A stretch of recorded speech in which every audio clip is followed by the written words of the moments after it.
რა უსამართლობა პირველად ეს რომ მოვიდა რომ რა უსამართლობა იყო, როდესაც როცა გავიგე რომ ბავშვები იბადებიან ავადმყოფობით. გაჩნდა სიტყვა კარმა მაგალითად, რეინკარნაცია, რომ მისმა სულმა გაიარა რაღაც გზა და მოვიდა ამ სხეულში აირჩია ეს სხეული და დაიბადა ავადმყოფობით, იმიტომ რომ აი წინა ცხოვრებაში რაღაც და თითქოს მან ჩემთვის პასუხი გაეცა. მანდაც საცდურის არის. ხო არ უშვები მას რომ გაგაბრუეს. ვუშვებ. რომ გაუძლო იმ უბსკულს, რომელსაც ვერ უძლებდი აქამდე. არ უშვებ ამას? კი. საშუალება რომ ვერ უძლებდი და რომ გაუძლო ჩაგირთეს ჯოისტიკი. რაღაცა სამყაროს ხედავ რომ ასეთია და სულაც არ იყოს ეს ასე.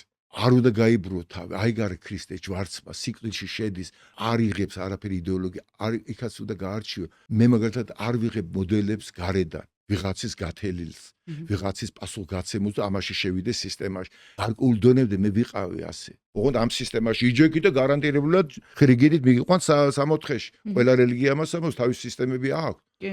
და მე მაგ ამბოხი, მე აღარ ვენდობი ერთი სიცოცხლე მაქვს, რაზე უნდა მივანდო ვიღაცას გათელილ სისტემას და აქ მოდეს ქრისტე როგორც ჩემი მე მიმდევარი კი არ ვარ ქრისტესი, ვიყენებ როგორც GPS, როგორც პრინციპს უნივერსალურს, რომ ორმაგობიდან არც ერთში არ დავში, ერთი მხრივ უვალი გზით არ წავიდე და მარტო ხეთქებაში არ ვიყო და უაზრო ტკივილებში და მეორე მხრივ გარედან მოტანილი იმ ჯოისტიკში მე რო გითხარი რაღაცა ყველაფერზე პასუხი რო არის, გაეცა პატო შევძი და იქ და იმან ორივე დამღუპველია ჩემთვის. აი ახლა მესამე მდგომარეობა არის ქრისტე გეუბნება. მე ვარ გზა.